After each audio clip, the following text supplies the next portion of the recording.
د سپټمبر له 11مې وروسته ټولې نړۍ په دې فکر کاوه چې څنګه اسلامي امارت په یوه مخصوص او ځانګړي قوم پورې وتړي او د مطبوعاتو په وسیله یې د افغانستان په ولس کې دا تبلیغات کول چې اسلامي امارت یوه قومي ډله ده او له ټول افغان ولس سره هیڅ تړاو نه لري.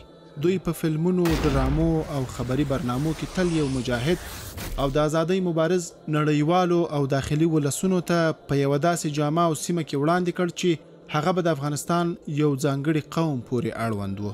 خو شل کاله وروسته د اسد په 24مه د اسلامي امارت مجاهدینو لخوا د افغانستان 34 ولایتونه په 10 ورځو کې په داسې ډول فتح شول چې 10 کلن غربي تبلیغات او په هغې میلیونونه ډالر لګښت یې یوازې په 2 ورځو کې په اوبو لاهو کړل.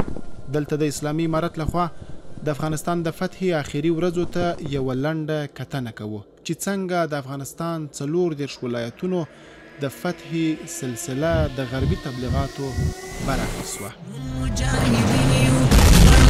مورال د حق مختص پریو کفر تا زوال غواړو د حریت ژوند ولای استقلال په دین قرباني کو د رب المجید په دین قرباني کو د رب المجید مجاهدین یو لوړ مو د مورال د حق مختص پریو کفر تا زوال غواړو د حریت ژوند. په افغانستان کې د شورویانو له شرمونکې ماتې وروسته افغانستان د خپلمنځي جګړو له امله د تاریخ یوې داسې تیارې ته ننوت چې د انساني کرامت اقتدار ورسره تر پښو لاندې شو. ځای ځای پاټکونه جوړ شول، د قدرت بې پناه جزیرې په دومره کچه جوړې شوې چې حتی د یوې ولسوالۍ اوسیدونکي بلې ولسوالۍ ته له دې ویرې پرته سفر نشوی کولی چې مال، ځان او د سیاسر عزت به یې خوندي پاتې نشي. په همدغه وخت کې یوازې یو انسان له ظلم څخه د ازادۍ او له شر څخه د نجات د یو داسې تحریک په اعلامه وکړه چې د بیلابیلو ولسوالیو جنګ سالارانو په خپله خوښه وسلې کېښودې، ولسونو یې په ګلونو استقبال وکړ، ولایتونه پرلپسې تصفیه شول او په کال 1996 کې مرکز کابل ته ورسېدل. د امن او شریعت د یو داسې نظام بنسټ یې کېښود چې نفوذ یې فقط د افغانستان پولو ته محدود نشو بلکې ټوله نړۍ کې د ظلم پر خلاف مظلوم د ولاړېدو حس محسوس کړ. دا وجه و چې کفارو د دوی خلاف دسیسې جوړې کړې. د سپټمبر 11مه پیښه یې یوه بهانه ونیول او پر افغانستان یې یرغل وکړ. یو مشروع اسلامي نظام یې چپه او افغانان یې 10 کاله په سرو وینو ولمبول. خو لکه څنګه چې زر په ایرو کې نه پټیږي، نو همداسې راڼه حقیقتونه د اشغال تورو تیارو یو وار بیا پټ نشو کړی. اسلامي امارت د الله جل جلاله په مرسته او نصرت د اشغالګرو رسوایی او د منفي تبلیغاتو نابودۍ ته دوام ورکړ. د اسلامي امارت د مجاهدینو فداکارۍ غربیان په نظامی ډګر کې په داسې ډول وځپل چې هغوی مجبور شول او اسلامي امارت ته یې د مذاکراتو بلنه ورکړه. په 20 د فبروري د دوحې تړون له امضا کولو وروسته ټول غربي عسکر له افغانستان څخه ووتل چې ورسره سم اسلامي امارت یو ځل بیا په ډیپلوماټیکه بڼه د افغانستان د یو مشروع حکومت په څیر راڅرګند شو.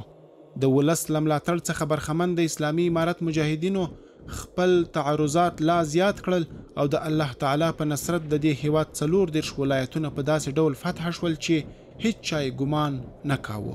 ځکه د دوی په اند په کار خدا و چې لومړی باید جنوبي ولایتونه فتح شوي وای، خو هغه څه چې د اګست له 1 را په دې خوا پیښ شول هغه د دې برعکس ول. راځئ د ولایتونو د فتح دې سلسلې ته کتنه وکړو. د اګست په 4 نیمروز لومړی ولایت شو چې د اسلامي امارت مجاهدینو فتح کړ او ځای خلکو یې په لارو او کوڅو کې هرکلی وکړ. جوزجان دویم ولایت چې فتح شو.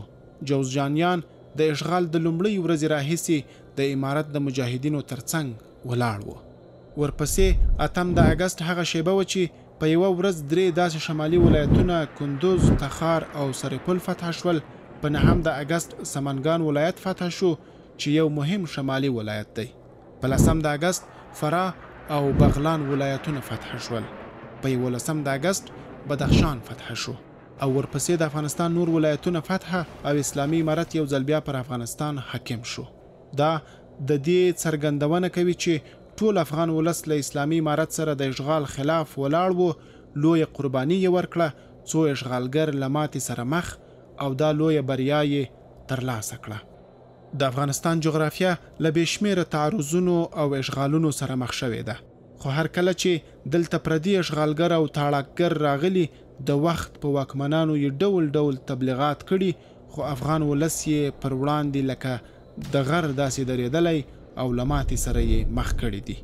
هر کله چې یو زبرځواک خپل قدرت مغروره کړي او پر افغانستان یرغل وکړي، الله تعالی به یې د تیر په څیر په همدې خاوره کې په ګونډو کړي او په هر عصر کې به د عمر، جلال او منصور پشان مجاهدین د دوی په وړاندې په کلک عزم او میړانې ودرېږي. افغان ولس به یو موټی کوي او اشغالګر به له رسوایي او شرمونکې ماتې سره بیرته تنبوي.